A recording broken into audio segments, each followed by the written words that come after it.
Primetime local news, serving the Lakeland and Midwest regions. Good evening and thanks for joining us. I'm Leanne Sanders. The Lloydminster Public School Division Board has voted to close Bar Colony School. The final decision was made at last night's meeting. Parts of the facility will close at the end of June, and the viable sections of the building are going to be repurposed for use by Avery School. The section needing remediation will be closed. Air quality in the school is continually being monitored to ensure the safety of staff and students. The board plans to work with the affected families and the community through the next steps. 274 students attend Bar Colony School. City Council is requesting more funds for the Synovus Energy Hub. The hub was projected to cost just over $93 million when proposed in April of this year. Fast forward to today, and that price has jumped to $101 million, an increase of roughly $7 million. Up to us from the original budget proposal. So one of the challenges that we have is that this is the piece of control that we don't have. We don't have control over carbon tax, inflation, labor costs, supply chain challenges. Some of the increases are due to the groundwork and foundations, as well as the building envelope. Forward and to ensure that the tenders, that we can act on those tenders at today's price and not postpone it and potentially face even greater increases. Council decided to move forward with the increase in the total cost of the project. The city intends to continue to look for additional funding through grants, as well as to try and cut costs during construction. The Lloydminster Kiwanis Club was at Jack Kemp School for their annual Santa project. Callum Hawker reports. Since 1984, the Kiwanis Club has been handing out candy bags for kindergartners to grade 2s all around the city, growing the program into what it is today. 40 years ago, I think it was 12 families that we gave bags to. Now we're doing 2,000 bags. Each year, Vera and her team will go to every elementary school in the border city, giving the kids a Christmas experience that will last a lifetime, no matter what it takes.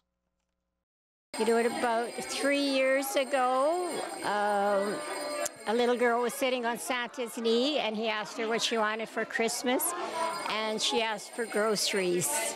We picked up on that, followed through, and that family had one of the best Christmases they said they've ever had. So we brought them tons of groceries, we brought them presents for the whole family.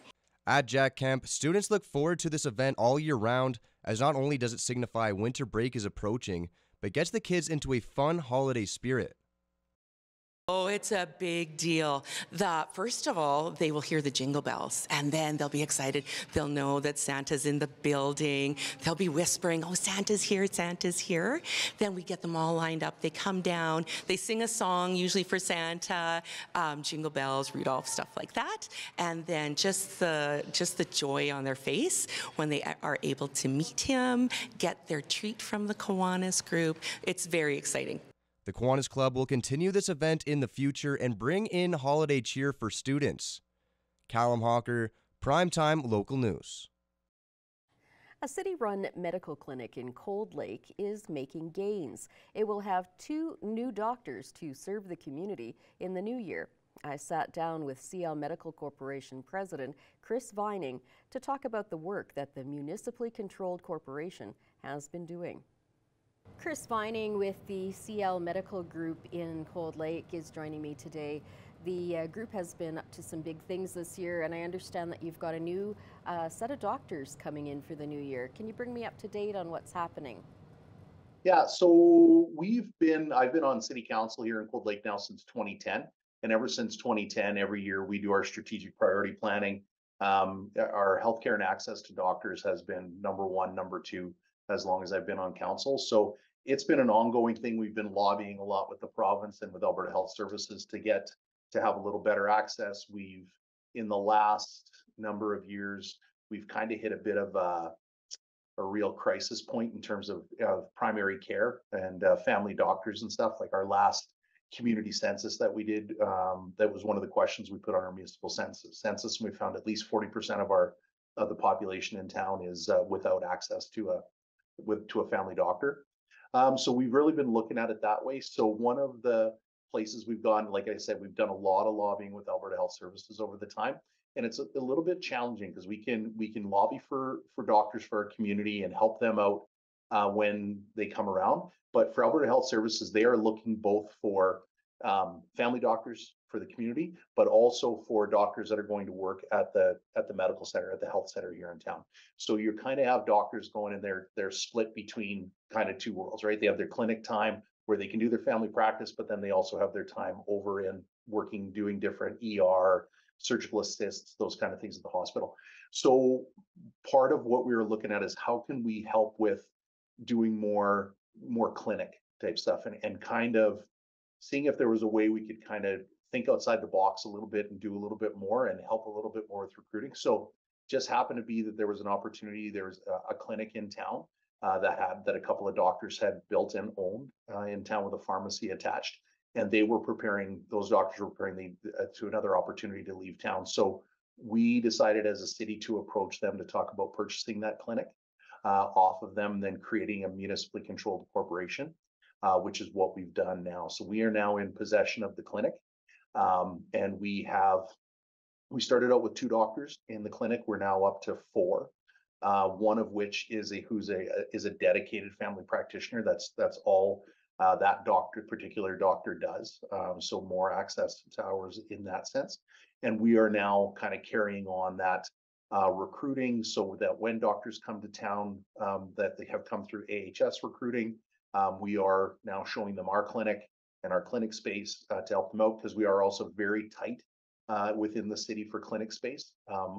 Most of our doctors have their practices in the hospital on the 2nd floor, but they're basically running out of space there, and AHS is kind of having to squeeze down a little bit more, just doing to additional services. So we are trying to help those doctors with clinic space, and then they come in and basically rent from us. So they're their own independent contractor type of thing, and then they pay lease to us for those kind of backbone services, right? The building, the people who do the billing and chart work and all those kind of things for them. So yeah, that's where we're at right now. And so it allows us a little bit more. So now if we know that there's doctors out there that just want to do family practice and really don't need hospital privileges, don't want to be doing surgical assistant ER, we now have a spot like to say, yep, good deal. Like we like that. Let's talk about it. Let's see what you can bring, and let's see if we can find you clinic space with us. And we've been getting enough interest with the clinic and that we are now, as a board, moving forward with doing some investigating around expansion. What more could we be doing? We've tried to engage with some other different types of providers too, to see if, if we expand, is there the opportunity to create a little more well-rounded kind of campus of care type of thing. But yeah, like we are very much kind of taking the training wheels off and seeing where we can take this. Like, we know that in Cold Lake we've had some very good success with nurse practitioners. So the new model that the province has come out with, that's got interest from us. Like, is that a possibility for us to recruit some nurse practitioners into our clinic to, again, just to try to expand that availability of primary care to residents of Cold Lake. I'm sure the people of Cold Lake will be happy to hear that they're going to have some new doctors in the community. It looks like a city that is just going to be growing. So what's next for the corporation and for Cold Lake? We do see big economic gains coming to our area and to our community, but with that is going to come, more young families. And we are already a very, very young population in Cold Lake. And that is just going to get, we think that it's going to continue to accelerate and continue to trend that direction. Well, thank you for joining me today, Chris. I do appreciate your time. Have a Merry Christmas and a Happy New Year. Well, hopefully she likes the mild weather. I can't imagine that she doesn't. Abby, what are we expecting here for the next few days with our weather? For the next few days, we're going to experience some cloudiness tonight, and then we should get some sun over the weekend, which is going to be nice. There will be some cloud coverage as kind of what we're expecting. But for the most part, we should get some sun. Right now, we're currently sitting at +2. Cloudy skies is what we saw for the majority of the day. It feels closer to -1 with that wind chill, 9 km/h winds, which is not what we are normally seeing. We're usually in the double digits for the wind speed. So having it at 9 kilometers definitely won't hear me complaining about the low wind. And then more temperatures across the region, +1 out in Provost and Edmonton and out in Vermilion. 0 in Wainwright, Bonnyville, Cold Lake and Marwayne, -3 in Vegreville, -1 in St. Paul and -2 out in Lac La Biche. And then on the Saskatchewan side, +1 in Isla Crosse, Pierceland and St. Walburg, 0 in Green Lake and in Maidstone, 3 out in Meadow Lake and 2 in Macklin and in North Battleford. Overnight tonight in North Battleford will drop down to -5, considerably cloudy skies, so they will also experience some overcast tonight, and 7 km/h winds. So the winds aren't going to be that strong for North Battleford, which is nice.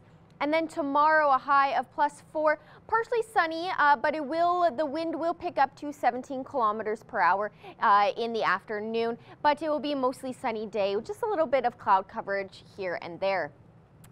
Overnight tonight in Cold Lake will become clear, so the clouds will start to dissipate, and then it will be around a -8 for your evening temperature. And like here and in North Battleford, that wind will be at 9 km/h, so low winds. And then tomorrow, a high of just +1, but there will be sun. However, those clouds will start to increase as the day goes on, 13 km/h winds. Overnight tonight here in Lloydminster, we will be at -5 and that cloud coverage will remain. The wind will speed up just a little bit to 11 km/h, so it won't be too bad, but there will still be some wind. And then tomorrow, just to break down the day for you, in the morning it will be -4, mainly cloudy skies. We'll have some sun throughout the day, but it will be mostly cloudy for the day. -4 in the morning, 15 km/h winds. And then at recess time, mid-morning, it will be -3, and that wind will pick up just a tad to 17 km/h, and that's when we'll see some sun throughout. And then lunch, 0 degrees and 19 km/h winds, mostly cloudy. And then by the time school is out, it will be +2, and that wind, however, will pick up significantly to 26 km/h, so that will progress throughout the day. Over the next 3 days here in Lloyd, like I said, a low -3 for tomorrow, and then on Saturday, a mix of sun and cloud, mostly sunny skies. The wind will be breezy in the morning with a high of 3 and a low of -7. And then on Sunday, those clouds will start to increase as we get on through the day with a high of -1 and a low of -6. That is a look at your first evening weather forecast. I'll have more overnight temperatures later on in the show.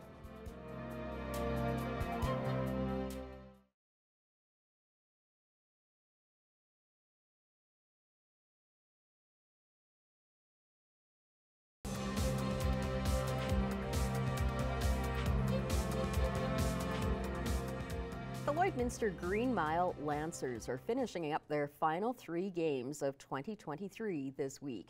The first one at home was against their close rival, the Fort Saskatchewan Rangers. Our Thomas Wildman has more.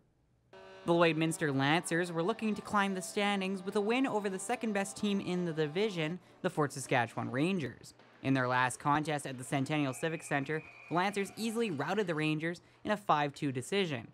However, the Rangers would not be so easily defeated again, as early in the first they would score 2 goals, with the Lancers' Rylan Wheeler making it 2-1. But Ryan Hauser would score late in the first to make it 3-1 going into the first intermission. The second period would only see 1 goal for the Rangers, and in the third, Ryan Pattenoud would score to make it 5-1 Rangers. The Lancers, though, finally had some pushback.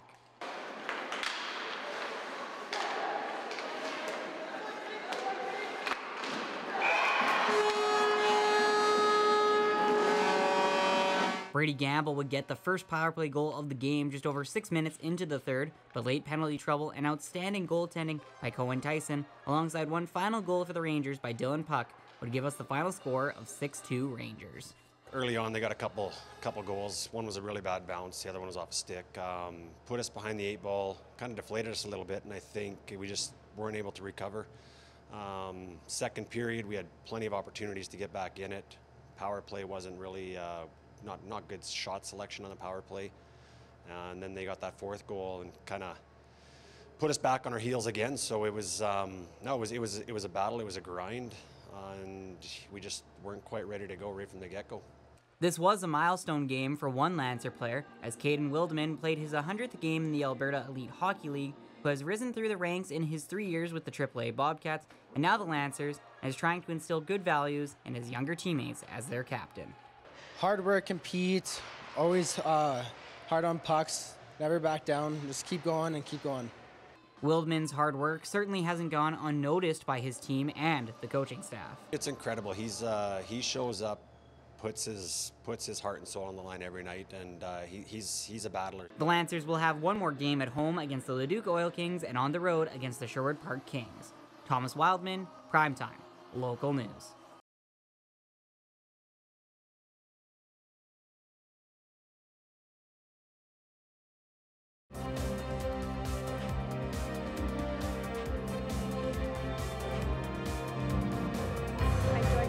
By Major Bond Jennings with the Salvation Army in Lloydminster. Bond, can you bring me up to date on the Salvation Army's Kettle campaign and on the hamper program that you guys put on every year? Well, the Kettle campaign is going good. If I had more volunteers, it would be better.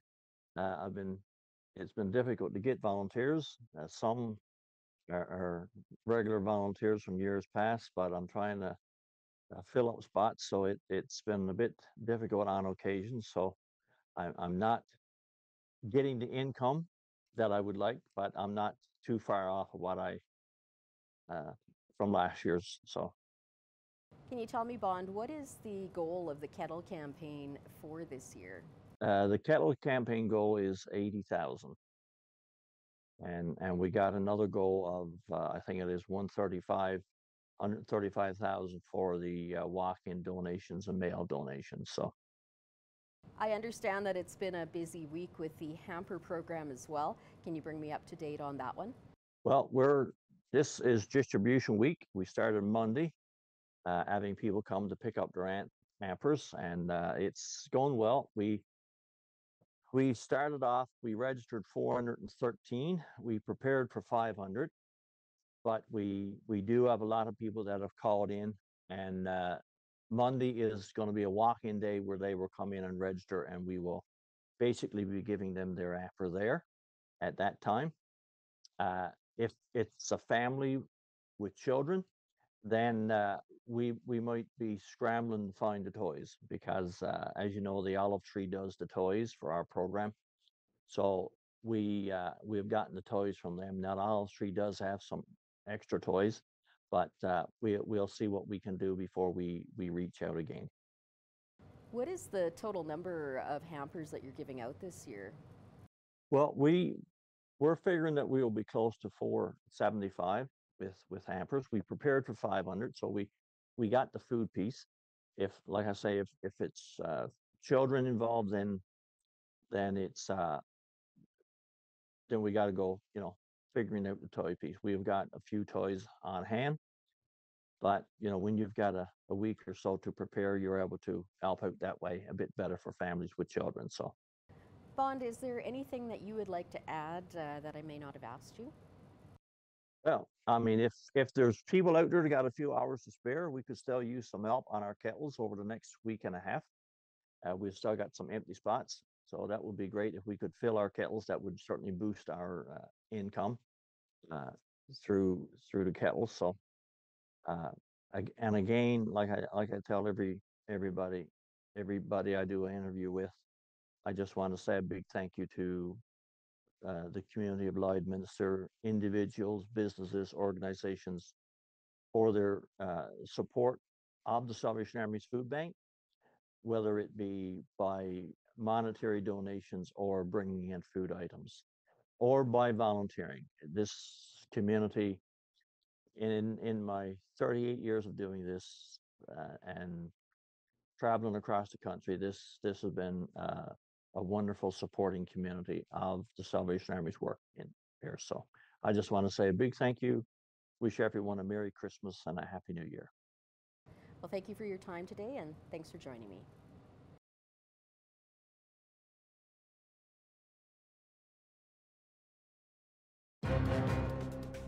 Furniture set and design supplied by Furniture Gallery, downtown Lloydminster. Today I'm joined by Ryan LeBlanc from the Lloydminster Rescue Squad talking about the Parade of Lights. Ryan, thank you so much for joining us. Yeah, thanks for having me. So what is the Parade of Lights for, someone who hasn't been? Yeah, so this is our 9th year.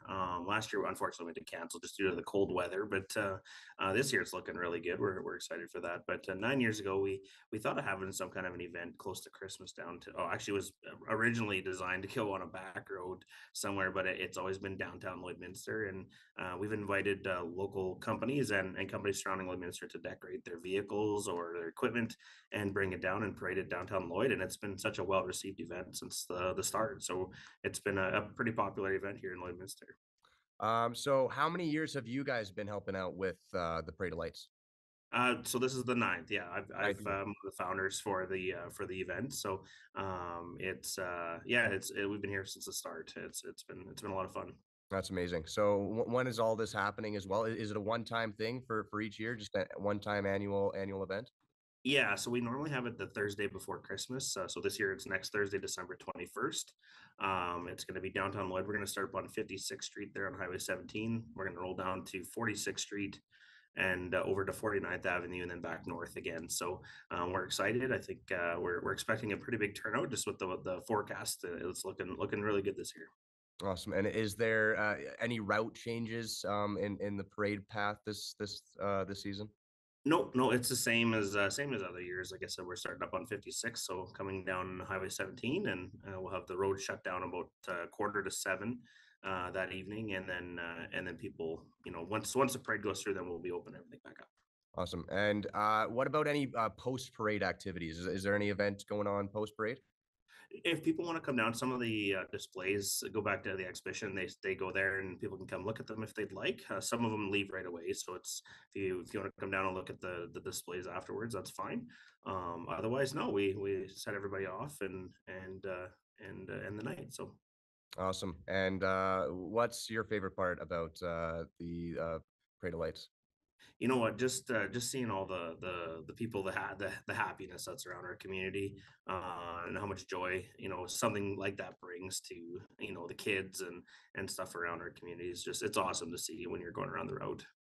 Awesome. Well, thank you so much, Ryan. It's been a pleasure talking to you and learning about the Parade of Lights, and as well as all the other amazing things that are going on in this community around Christmas time. So thank you.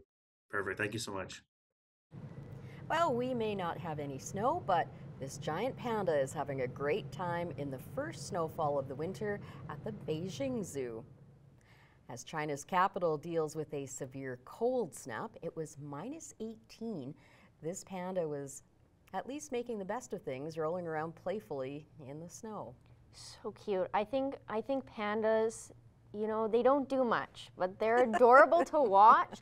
They're so entertaining, and they seem to be the one animal at any zoo that has just the most fun out of every one of them. They are just having a blast. So I love pandas, and at least he's able to enjoy the snowfall, which we should be doing right now, Yeah. but I'm a little jealous. yeah, I'm a tad jealous. Despite not really liking winter, I am a little jealous of this panda. He did look like he was having a great time. Well, thank you for joining us tonight. That's all the time we have. Have a good evening.